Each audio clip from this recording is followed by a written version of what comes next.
Assalamu alaikum wa rahmatullahi ta'ala wa barakatuhu. Suna na Tameem awwal Umar mai Tameem techtube. A yau za mu nuna muku yadda ake creating ɗin TikTok, ma'ana yadda ake ɗauko TikTok a cike account ɗin TikTok domin ka samu kai ma damar yin social media da shi wajen ɗora bidiyoyi da sauransu da posting. Shi TikTok za ka zo ka shiga cikin Play Store ko ka shiga App Store na iPhone ko ka shiga App Gallery. Sai ka zo wajen da aka sa sacin sai ka rubuta TikTok TikTok. Kana danna shi zai baka. To ni na riga na ɗauko TikTok yanzu ba sai na ƙara yin installation ɗin shi ba. Ga yadda yanayin cikin shi yake nan. 29 million ne suka yi review ɗin shi, miliyan 29. Sannan daga shekara 12 zuwa sama ne aka yarda su yi amfani da shi. Mutanen da suka yi downloading wannan application mutum biliyan 1 ne. Yanzu ga yanayin yadda hotunan application ɗin yake. Make your day. Ga shi nan, the more you watch the better it gets. Be the first to discover. Ga sunan dai za ku ga yanayin yadda cikin TikTok yake. Kana creating bidiyo ne naka ka dinga ɗora shi. Yawwa yanzu ba mu zo mu shiga cikin wannan application domin ku ga yadda yake. Yadda za ka yi signing up, ma'ana za ka yi creating kana installation ɗin shi. Ni na riga na installation, zai nuna ma kamar haka. To abin da zai faru zai ce ma by tapping agree and continue, you agree our terms and service and acknowledge that you have to read privacy policy to learn how to collect, use and share data. Ya ce daga lokacin da ka danna agree da za ka ci gaba, ka yadda da duk wata dokoki da ƙa'idoji na TikTok. Yanzu bari mu danna. Yawwa ga yanayin ciki nan za ku ga bidiyoyi ne kala-kala ake yin su.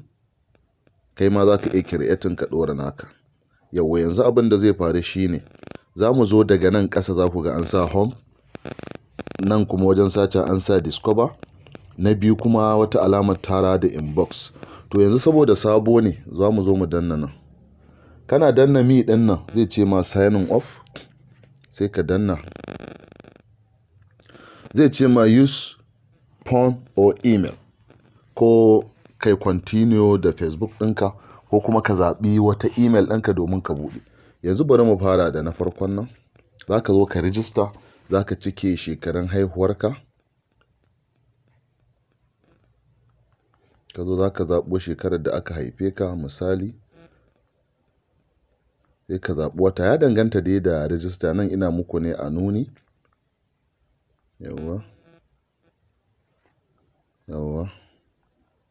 Yau kana haka sai ka tafi next. Kana zuwa next zai ce ma ka sa lambar waya.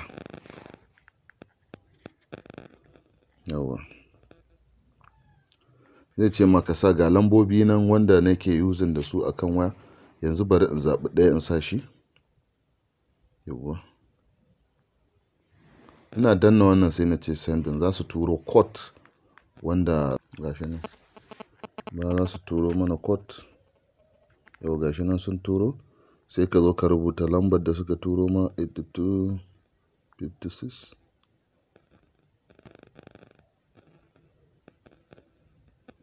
Yau to gashi nan zai ce ma kai creating password. Sai ka zo kai creating password. Misali. Sai ka je ka next. Kuma password ɗin sun ce sai ka yi amfani da kamar opaque and lower.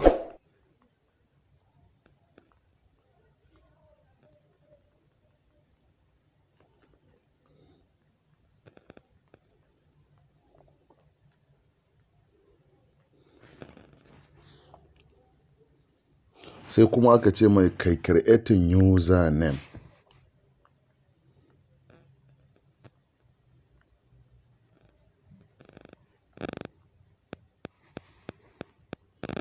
Username bai karɓu ba.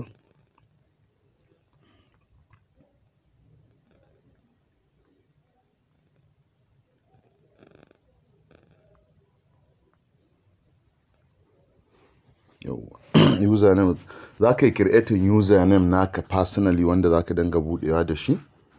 Sai ka ce next. kana yin next to yanzu shi ma zai baka damar ɗora bidiyo kai like da sauransu.